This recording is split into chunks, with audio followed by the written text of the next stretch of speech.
এই যে যেই জায়গাটার কথা বলছিলাম, এই জায়গাটা হলো এটা, হ্যাঁ। এই যে এটা হলো উঁচু জায়গা, হ্যাঁ। এই যে দিক দিয়ে উঁচু জায়গা দেখাই যাচ্ছে গাছ।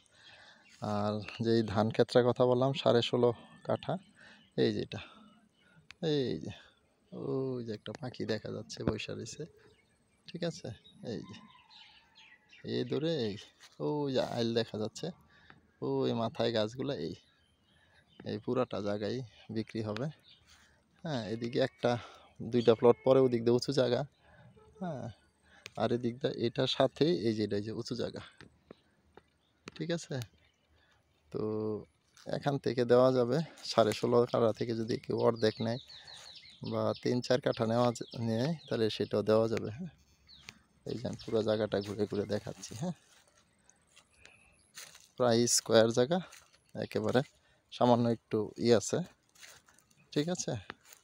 এই দেখেন, অর্থাৎ এদিক দিয়া এটা শুধু একটু নিচু জায়গা, হ্যাঁ।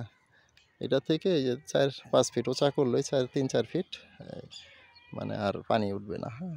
একে বিট বাড়ির মতো এই যে দিক দিয়ে উঁচা জায়গা, হ্যাঁ। আর ওই পাশে যদি আমি দেখাই, ওই যে ওটা হচ্ছে রেল লাইন, হ্যাঁ।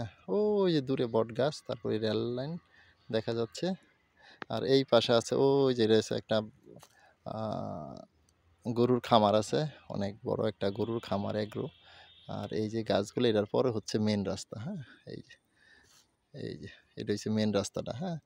একেবারে সোজা নলছাড়া থেকে নাগরি চলে গেছে এই মেন রাস্তাটা, হ্যাঁ। এই যে এই মেন রাস্তাটা, তো এখান থেকে রাস্তা আছে, নামার দিক দিয়ে রাস্তা আছে, হ্যাঁ। তো এই জায়গাটাই দেখেন, এই জায়গাটাই বিক্রি হবে। আমি আশেপাশের পরিবেশটা দেখাইলাম, এই যে সব উঁচা উঁচা গাছ, উঁচু জায়গা, হ্যাঁ। এটার পাশে এই জায়গাটা বিক্রি হবে, হ্যাঁ। এই যে একেবারে টংটনা শুকনা মাটি, হ্যাঁ। সামান্য একটু পানি ওঠে বর্ষাকালে, দেখেন এটা নেওয়া যায় কিনা, হ্যাঁ।